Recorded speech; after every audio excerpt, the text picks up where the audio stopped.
Hi, so എൻ്റെ പേര് കിരൺ എന്നാണ്, റേസ് ഗ്രിഡിൻ്റെ ഫൗണ്ടറാണ്. അപ്പോൾ ഇത് ശരിക്കും എൻ്റെ സ്റ്റോറി എന്ന് പറയുന്നത് ശരിക്കും ഒരു 6-7 വർഷം മുമ്പ് തന്നെ ഈ യൂട്യൂബിലൊക്കെ സിം റേസിങ്ങിനെ പറ്റി പല കണ്ടൻറ്റൊക്കെ കാണും നമ്മളപ്പോൾ. ഇത് ഇങ്ങനൊരു സംഭവം പോസിബിൾ ആണെന്ന് നമുക്കപ്പോൾ മനസ്സിലായി. അതായത് പ്രൊഫഷണലി ഒക്കെ ആൾക്കാർ ട്രെയിൻ ചെയ്യാനൊക്കെ യൂസ് ചെയ്യുന്നൊരു സംഭവമാണ്. പക്ഷേ ഇവിടെ നമുക്ക് പോയി ഓടിക്കാനോ ട്രൈ ചെയ്യാനോ ഒന്നൊരു ഓപ്പർച്യൂണിറ്റി ഇല്ല. അപ്പോൾ അന്ന് തൊട്ട് പ്ലാൻ ചെയ്യുന്ന ഒരു ആഗ്രഹമാണ്. ബിസിനസ്സും പണ്ട് തൊട്ടേ താല്പര്യമാണ്, അതുപോലെ റേസിങ്ങും താല്പര്യമുണ്ട്. അപ്പോൾ ഒരു സിം റേസിംഗ് സെൻറ്റർ അന്ന് തൊട്ടേ പ്ലാൻ ചെയ്യുന്ന ഒരു 6 വർഷം മുമ്പ്, കോവിഡിനൊക്കെ മുമ്പ് തൊട്ടേ. അന്നത്തെ അവൈലബിൾ ടെക്നോളജി ആയിട്ടുള്ള ലോജിടെക്കിൻ്റെ വീലുകളും അതൊക്കെയാണ് അന്ന് പ്ലാൻ ചെയ്തത്. പിന്നെ കോവിഡിൻ്റെ സമയം കഴിഞ്ഞു, പിന്നെ ഇതിനൊരു ബൂസ്റ്റ് കിട്ടി. അപ്പോൾ പിന്നെ ത്രസ്റ്റ് മാസ്റ്ററിൻ്റെ ബെൽറ്റ് ഡ്രിവൺ വീലിലോട്ടൊക്കെ പോയി. പിന്നെ ഇപ്പോൾ ഫൈനലി ഒരു 1 ഇയർ ബാക്കാണ് എന്തായാലും തുടങ്ങാം എന്ന് തീരുമാനിക്കുന്നത്. അപ്പോൾ പിന്നെ എല്ലാം ടെക്നോളജിയൊക്കെ ഇമ്പ്രൂവ് ആയി. ഡയറക്റ്റ് ഡ്രൈവ് വീൽസൊക്കെ, അതായത് നമ്മുടെ കാറിലൊക്കെ ഉള്ള സ്റ്റിയറിംഗ് വീലിൻ്റെ മോട്ടർ, ആ ഒരു സെറ്റപ്പൊക്കെ തന്നെ ഇപ്പോൾ അത്രയും റിയലിസ്റ്റിക് കാര്യങ്ങളൊക്കെ വന്നു. അങ്ങനെയാണ് റേസ് ഗ്രിഡ് ഉണ്ടായത്. അതായത് നമുക്ക് ഇല്ല ഇങ്ങനൊരു ഓപ്പർച്യൂണിറ്റി എവിടെ പോയി ചെയ്യാൻ. അതായത് ഇപ്പോൾ തമിഴ്നാട്ടിലെങ്കിലും ഉണ്ടെങ്കിൽ ഇടയ്ക്ക് അവിടെ പോയി ചെയ്യാൻ, അവിടെ ഇല്ല, ബാംഗ്ലൂരും ഇല്ല, എവിടെ ഇല്ലാത്തൊരവസ്ഥ.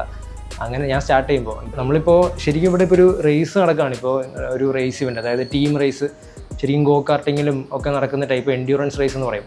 3 പേര് ഒരു ടീമിൽ, ഒരു ടീം മെമ്പർ ഓടിച്ച് കഴിയുമ്പോൾ അടുത്ത ആൾ ആ സെയിം കാർ മറ്റേ ആൾ എടുത്തിട്ട് പോവുക, അങ്ങനെയൊക്കെ. സോ നമുക്കിവിടെ ഇപ്പോൾ അവൈലബിൾ ആയിട്ടുള്ള 2 സിമുലേറ്റേഴ്സാണ്. ഒരെണ്ണം സിമാജിക്കിൻ്റെ സിമുലേറ്ററും ഒരെണ്ണം മോസ എന്ന് പറഞ്ഞ കമ്പനിയുടെ. അപ്പോൾ അതിൽ ഒരെണ്ണത്തിനൊരു 11 ന്യൂട്ടൺ മീറ്റർ വരെ ടോർക്ക് കയ്യിൽ ഫീൽ ചെയ്യാം. അതായത് ഇപ്പോൾ ഒരു ബജാജ് പ്ലാറ്റിന ബൈക്കിൻ്റെ ടോർക്ക് എന്ന് പറഞ്ഞാൽ 8.5 അത്രയൊക്കെ ഉള്ളൂ. അതിനേക്കാളും പവറുള്ള മോട്ടറാണ് നമ്മുടെ സ്റ്റിയറിംഗ് വീലിൽ കറങ്ങുക. അപ്പോൾ നമുക്ക് കോർണറിങ്ങിലൊക്കെ ഇപ്പോൾ ഡൗൺ ഫോഴ്സ് ഉള്ള കാർ, F1 കാറൊക്കെ ഓടിക്കുമ്പോൾ ശരിക്കും നല്ല ഹൈ സ്പീഡ് കോർണേഴ്സിലൊക്കെ നല്ല സ്റ്റിഫാവും സ്റ്റിയറിംഗ്. അപ്പോൾ അത് സിമുലേറ്റ് ചെയ്യാനൊക്കെ പറ്റും. പിന്നെ രണ്ടാമത്തേന് 9 ന്യൂട്ടൺ മീറ്റേഴ്സാണ്. അതിൽ കുറച്ചുകൂടി റാലി, ഡ്രിഫ്റ്റിംഗ്, പിന്നെ അതുപോലെ തന്നെ നോർമൽ സ്പോർട്സ് കാർ. ഇപ്പോൾ ഇന്ന് റേസ് നടക്കുന്നത് മാസ്ദ MX-5 ആണ്. നമ്മളെല്ലാം റേസുകൾ നടക്കുമ്പോൾ യൂഷ്വലി പവർ കുറഞ്ഞുള്ള കാറാണ് യൂസ് ചെയ്യാറ്. കാരണം അതിലാണ് ശരിക്കും നമുക്ക് പഠിക്കാൻ പറ്റുക.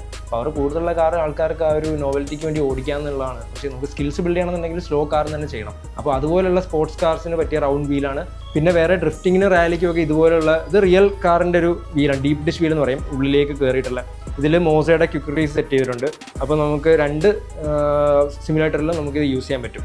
അതുപോലെ തന്നെ സീക്വൻഷ്യൽ ഷിഫ്റ്ററും H പാറ്റേൺ ഷിഫ്റ്ററും ഹാൻഡ് ബ്രേക്കും എല്ലാം ഉണ്ട്. അപ്പോൾ ഡ്രിഫ്റ്റിങ്ങിനും കാര്യങ്ങൾക്കും എല്ലാം. അപ്പോൾ പിന്നെ നമ്മൾ യൂസ് ചെയ്യുന്ന ഗെയിം എന്ന് പറഞ്ഞാൽ അസറ്റോ കോർസയാണ്. ഏറ്റവും കൂടുതൽ ആൾക്കാരോടൊന്നും ചോദിക്കുന്ന F1 ഗെയിം ഉണ്ടോയെന്നാണ്. പക്ഷേ F1 ഗെയിം ഇല്ല, അസറ്റോ കോർസയാണ് നമ്മൾ എല്ലാത്തിനും യൂസ് ചെയ്യുന്നത്. അതിന് പല കാരണങ്ങളുണ്ട്. അസറ്റോ കോർസ് അത്രയും നല്ല സിമുലേഷൻ മോഡലാണ്. പിന്നെ വേറെ റാലിക്ക് വേണ്ടി വേറെ ഗെയിംസ് യൂസ് ചെയ്യും.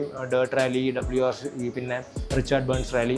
ഇതിലേതെങ്കിലും ഒരെണ്ണമായിരിക്കും നമ്മൾ ഇട്ടിരിക്കുന്നത്. അപ്പോൾ നമ്മൾ ഇടയ്ക്കിടയ്ക്ക് മാറ്റും റാലി ഗെയിം. അപ്പോൾ നിങ്ങൾ വരുമ്പോൾ ഏതാണോ അത് ട്രൈ ചെയ്ത് നോക്കാം. ഇതൊരു H പാറ്റേൺ ഷിഫ്റ്ററാണ്. ഫസ്റ്റ്, സെക്കൻഡ്, തേർഡ് എല്ലാം നമ്മുടെ നോർമൽ കാർ പോലെ. ഇത് ഹാൻഡ് ബ്രേക്കാണ്. ഡ്രിഫ്റ്റിങ്ങിനും റാലിക്കും എല്ലാം യൂസ്ഫുള്ളാണ്. പിന്നെ അതുപോലെ സീക്വൻഷ്യൽ ഷിഫ്റ്ററും ഉണ്ട്. പിന്നെ വളർന്നു വരുന്ന തലമുറ, പുതിയ യങ്ങായിട്ടുള്ള കുട്ടികൾക്കൊക്കെ ശരിക്കും ഇതൊരു പ്രാക്ടീസ് ടൂളൊക്കെ ആയിട്ട് കണ്ട് പ്രൊഫഷണലി അവർക്ക് എടുക്കാൻ പറ്റുന്നൊരു സംഭവമാണ് ഈ റേസിംഗ് സിമുലേഷൻ എന്ന് പറയുന്നത്. ബേസിക്കലി പറയുകയാണെങ്കിൽ ഇപ്പോൾ ഫെറാറി പോലത്തുള്ള F1 ടീംസിൻ്റെ ഫാക്ടറിയിൽ മാത്രം ഉണ്ടായിരുന്ന ഒരു ടെക്നോളജിയാണ് ശരിക്കും ഇത്. നമുക്ക് ബിൽഡ് ചെയ്യണമെന്നുണ്ടെങ്കിൽ കോടികളാവുമായിരുന്നു ഒരു 5-6 വർഷം മുമ്പ്. പിന്നെ കുറേ ആൾക്കാരൊക്കെ DIY പ്രൊജക്റ്റൊക്കെ ആക്കിയിട്ട് പല മോട്ടേഴ്സൊക്കെ സംഘടിപ്പിക്കുകയും അത് വീട്ടിലിങ്ങനെ അവർ തന്നെ സെറ്റ് ചെയ്ത് സ്റ്റിയറിംഗ് വീലൊക്കെ ആക്കി മാറ്റി. അങ്ങനെയൊക്കെയാണ് ഇൻഡസ്ട്രിയുടെ തുടക്കം. പിന്നെ ഇപ്പോഴാണ് എന്തായാലും മെയിൻ സ്ട്രീമിലേക്ക് വന്നു. കൺസ്യൂമർ പ്രോഡക്ട്സ് ആയിട്ട് ഇപ്പോൾ 32,000 രൂപയ്ക്ക് സ്റ്റിയറിംഗ് വീലൊക്കെ അവൈലബിൾ. അങ്ങനെയൊക്കെ. പിന്നെ നമുക്ക് എല്ലാ മാസവും ഒരു 2-3 റേസൊക്കെ നടക്കും. ടീം റേസ്, നേരത്തെ ഞാൻ പറഞ്ഞ പോലെ ടീം ആയിട്ട് ആൾക്കാരെ തിരിച്ചിട്ട് ഒരു ടീം റേസ് ഇവൻ്റായിട്ട് നല്ലൊരു അടിപൊളിയാണ്. എല്ലാവർക്കും ഭയങ്കര ഒരു എക്സൈറ്റ്മെൻറ്റും കാര്യങ്ങളൊക്കെയാണ് അത് ചെയ്യുമ്പോൾ. അപ്പോൾ അത്രയൊക്കെയാണ് റേസ് ഗ്രിഡിലെ കാര്യങ്ങൾ.